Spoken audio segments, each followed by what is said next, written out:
Hi, listener. This is From Ideology to Unity, a spiritual journey where we let go of ego and ideological doctrine in favor of meaning, purpose, and unity as a whole. So today, what I'm talking about is life on the new earth. So the idea is we've been effectively living in 3D for a long time. Now that's the everyday material world that operates by the laws of physics as we know them.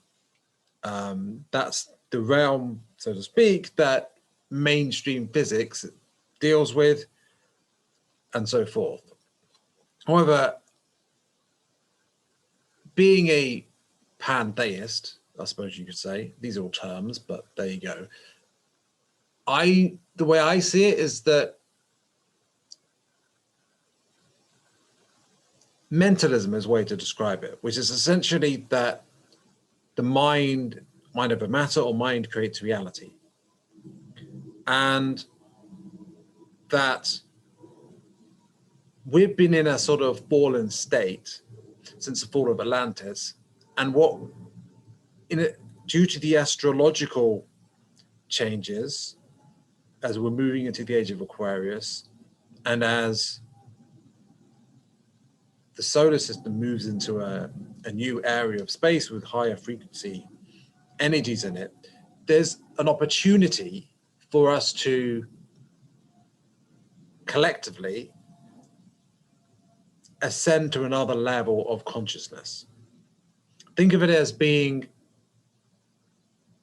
in a loose sense, you could think of it like the difference between being asleep and being awake, but being just as much more awake as where we are now when we are awake to what we'll be then.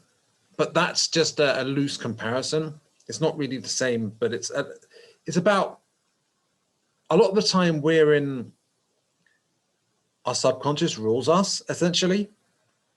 And this is something that Jungian psychology explores.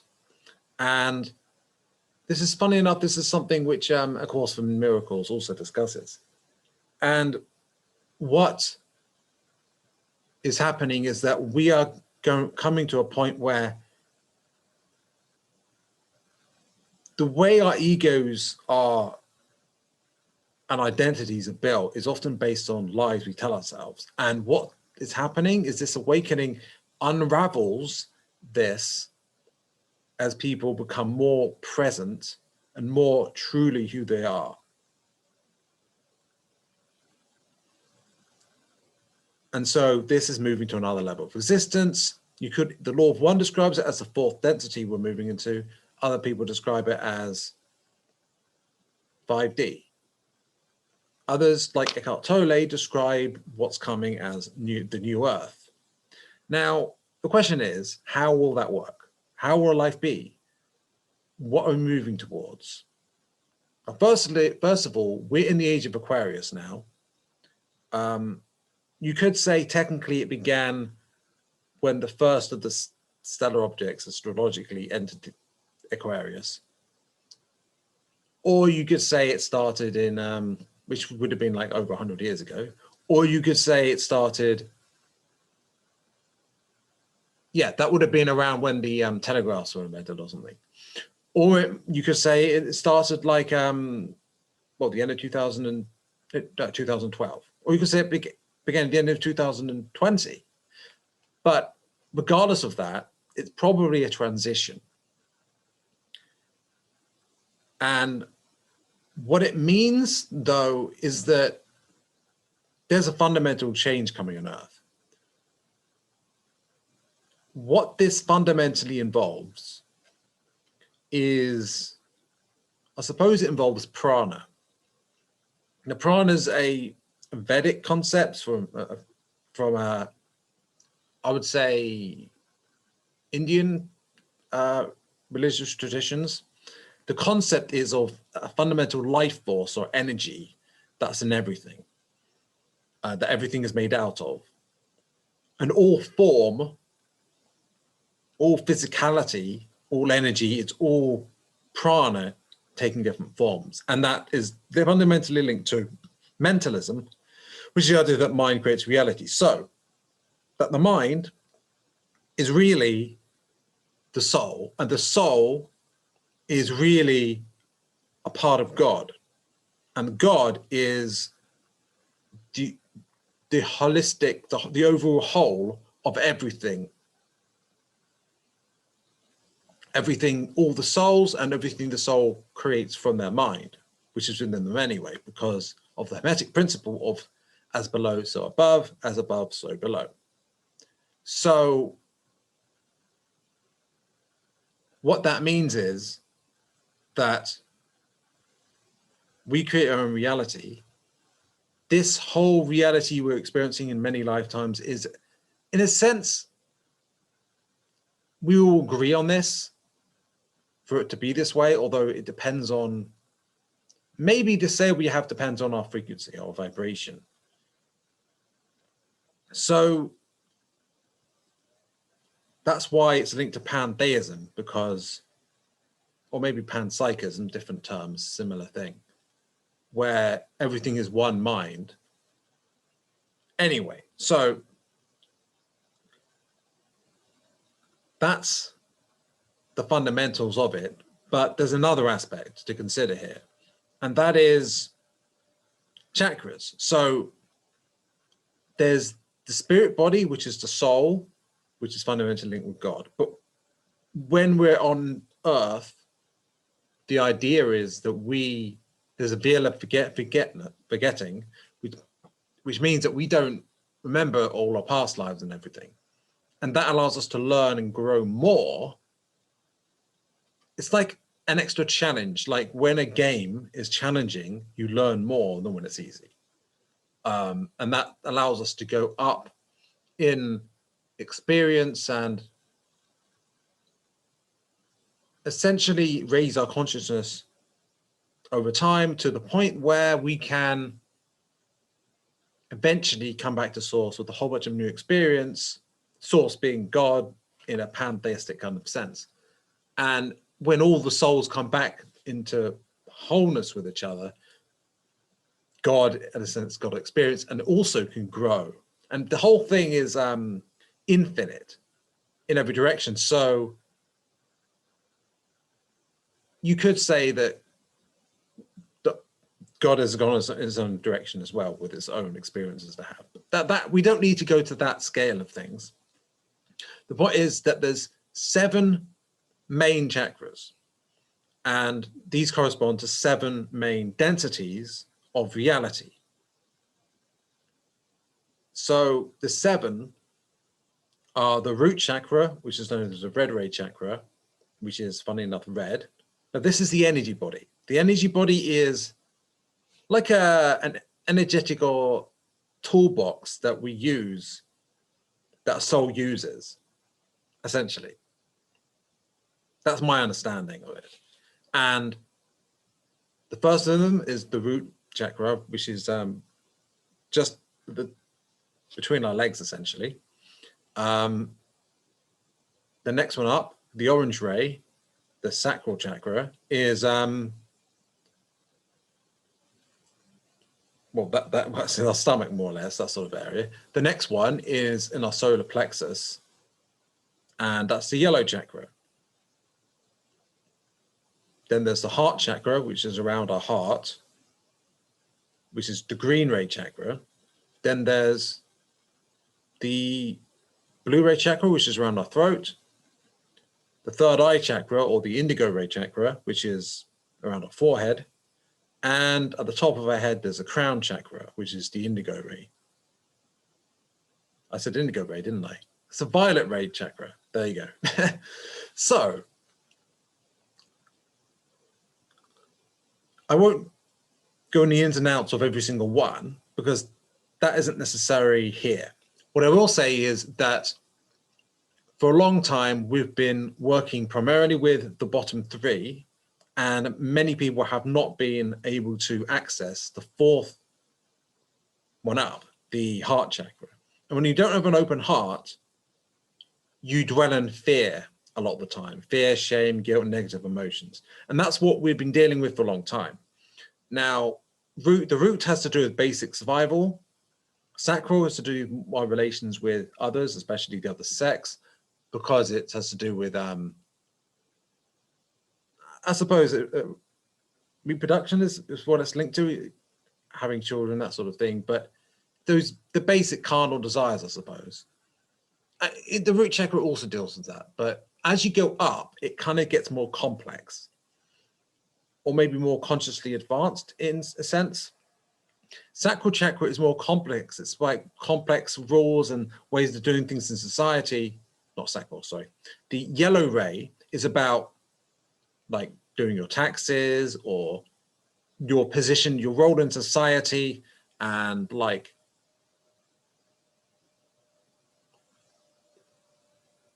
which group you fit in with, like cliques at school might be that, or like what ideology you were aligned with. It's kind of a tribal thing. It's an alignment of, you might empathize much more with those you're in the group with, those your tribe, and you feel a sense of safety with them. You see, the root chakra is fundamentally about surviving by yourself. Like a wild animal might be very much all about that. The basic survival instincts. And you get a bit more advanced, there's more advanced dynamics. So, you know, many animals have the sacral orange ray dynamics as well, to do with finding a mate and their interactions with other males and females in order to find a mate and survive in that kind of environment, right? Animals don't have the yellow ray chakra, usually. Non-sapient animals, anyway. So what we're coming to is a point where we are going to be opening our hearts more, and we're moving away from not just empathizing with people in our group, but also empathizing more with people as a whole. Now, this trend already kind of began, because at the end of one age and the beginning of another age is such that the way it works is that when you're on the cusp of a new age, you get some of the features of the new age before it starts. There's an overlap, essentially. So, and the new age is about love and about the heart chakra. It's linked to that because that's the level we're going to, essentially. The current, the age we've been in a long time, and the level we've been in for a long time has been the third density, also 3D. That's just been, hasn't really been about love so much, or at least not unconditional love. Unconditional love is fundamentally what is involved when you have an open heart. So that is unconditional love to all things, but especially among humanity, that would be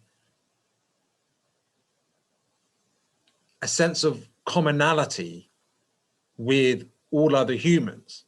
And that would end conflict and would be more unified.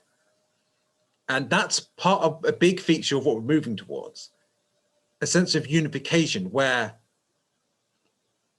but on a voluntary basis, where people are kind and empathic to each other, to everyone as if they are family. That's a big fundamental change.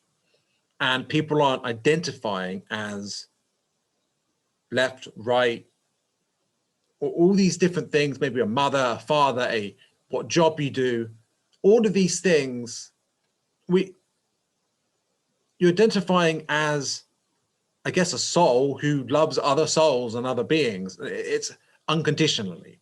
So there aren't reasons where you might love them more or less, or in some situations you'd love them, others not. It's unconditional love to all things. So it's fundamentally different. And it might actually seem kind of alien, but that's because alien is in like unknown to you, really unfamiliar. And the reason is because we're used to conditional love. And that's something you get when you haven't opened your heart chakra, which is fine. It's just that what we're moving to is something more than that. So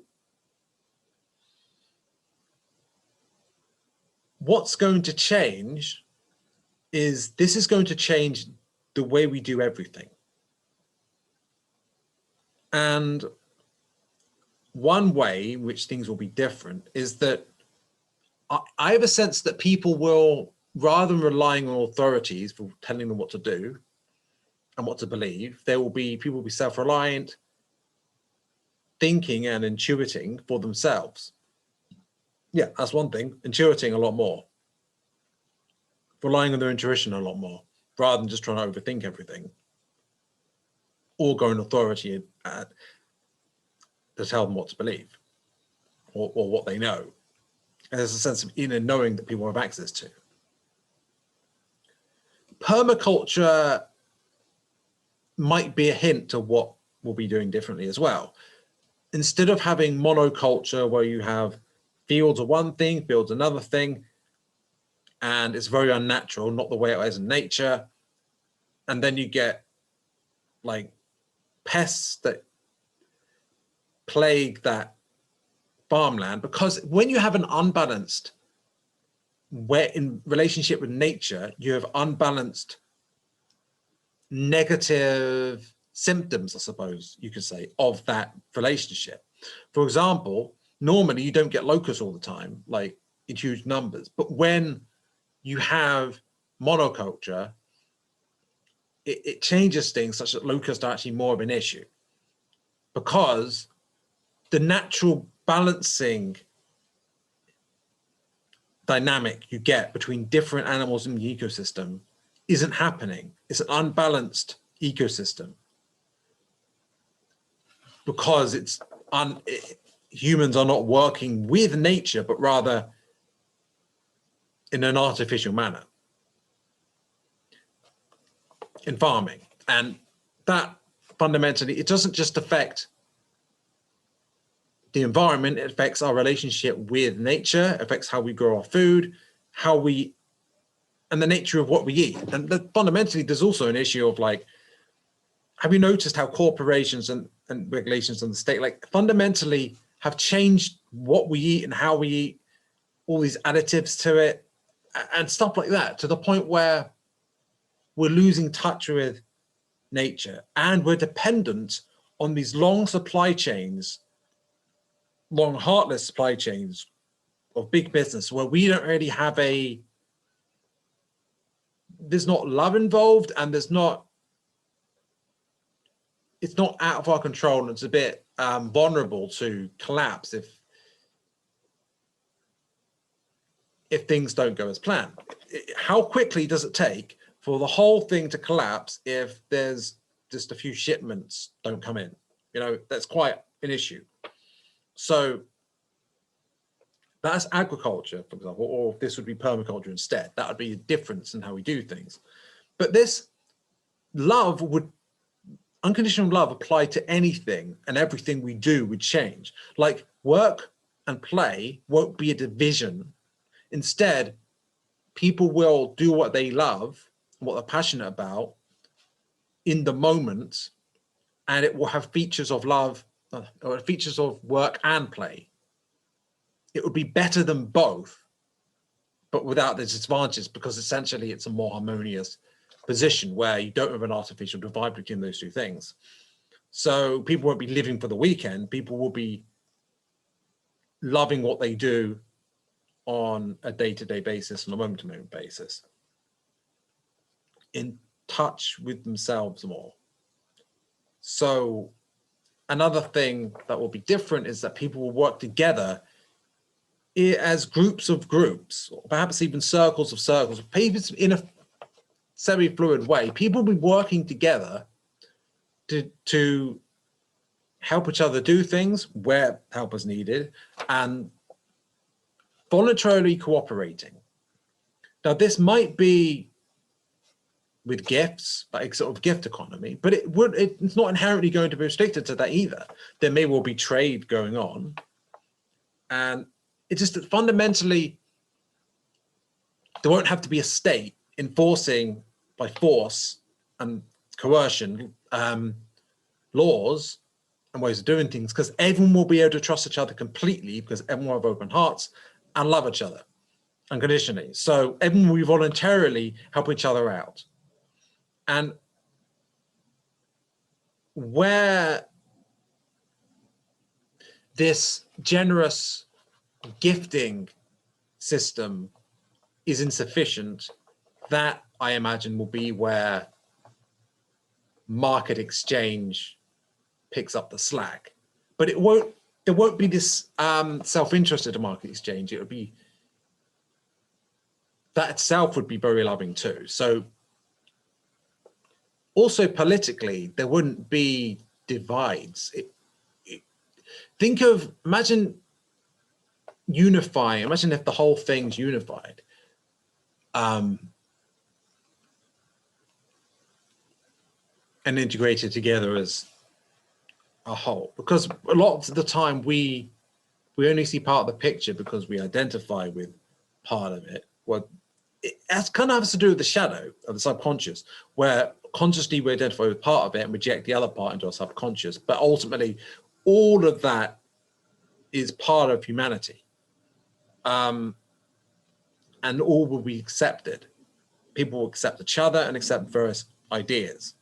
So, and that applies to way of doing things. There'll be a lot of variable way of doing things, but it will all be united in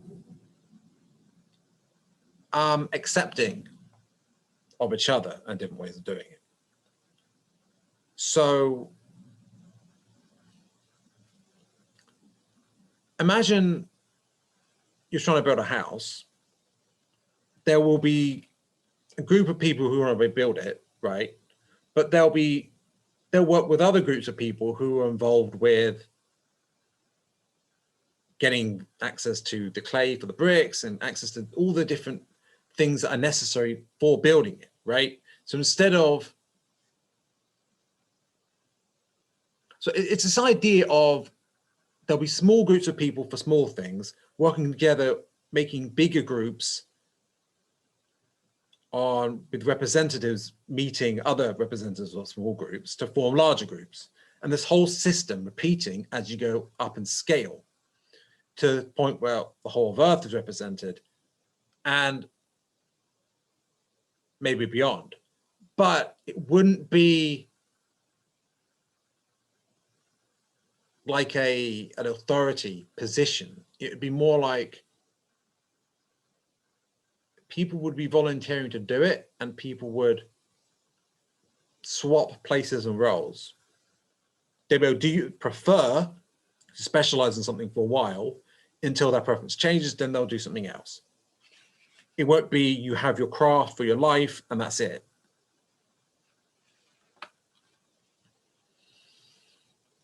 So, and there'll be much more decentralized organization structures, but there still will be structure and organization. It won't be totally chaotic. It will be balanced, in fact, like the way in Taoism, but balance between chaos and order. But things won't be highly centralized, and things will be a lot more effectively done because people will be able to rely on themselves more, but at the same time will be cooperating more. So essentially that would enable a situation where you don't need steep hierarchical structures. Things would be a lot more shallow in terms of how things, in terms of the shape of the organization structure, the pyramid of the structure, things would be more shallow and people would switch around what roles they're in a fair bit. So another thing is that we will be people, those who are vulnerable, insofar as there will be people who are vulnerable, because if we'll be able to, there are ways to heal yourself of anything. And Joe Dispenza is an example of how this is this can be done. But insofar as there are vulnerable people, they will be provided for as a matter of course. They'll be given the support, but in a way that they need, but not in a way that they'll be dependent or it being a drag on or burden on everything else. It will work harmoniously. So the other thing is that people will be caring for Mother Earth or Gaia. Now, all things have consciousness in them, like Shinto describes. There are even objects. This would be something that would be first density objects, but I guess you can incarnate into spirit souls do incarnate at a level of objects at early stages of the journey of consciousness through many densities, through the 7 densities. So we will be helping her heal from all the damage that has been done, from all the pollution and damage to the ecosystems, etc. And another thing to keep in mind is that according to the law of one, we will be a social memory complex, which means our minds, we will all have independent sovereign souls, but our minds will form a, I won't say group mind, but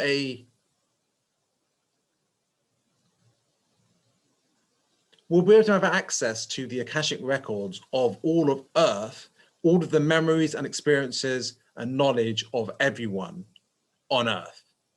But because everyone will be loving and accepting of everyone else, there will be no disadvantage to that non-privacy in a sense.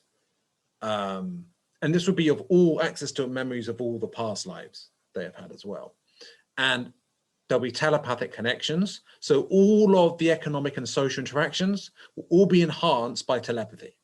And information will be able to be communicated in complex ways, such as diagrams and all sorts of things. How we do it digitally is just a shadow of the sort of complex transference of information that we have to be done telepathically. It's not just you send audible messages telepathically. No, it would be, there's all sorts of various abilities, including third eye abilities, that will be available and done telepathically. And this includes telepathic communication with Mother Earth, Gaia herself. And we and Gaia will be a one overall complex in a sense, and social memory complex. And it's like, I don't know, maybe that'll be called Gaia, maybe something else, I don't know. But a bit like how Venus, according to the law of one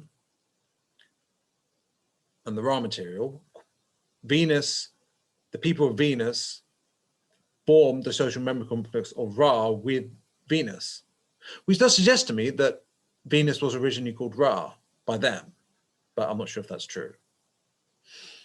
But then they moved to the sun and they're incarnating the sun because of sixth density. And I've got the impression that sixth density beings tend to inhabit suns, stars. I don't know if that's true, but that's the impression I've got. So in conclusion, things will be fundamentally different. And we're on this cusp of this change now. And what we can do now as we open our hearts is to, in action, start laying the foundations of this now, leading by example. And in the face of desperate attempts for imposing authoritarian control and preventing this from happening, which are doomed to fail by the elites, that it won't work, the awakening is going to be successful. In fact, it already is. It just needs to, energetically, it just needs to play out.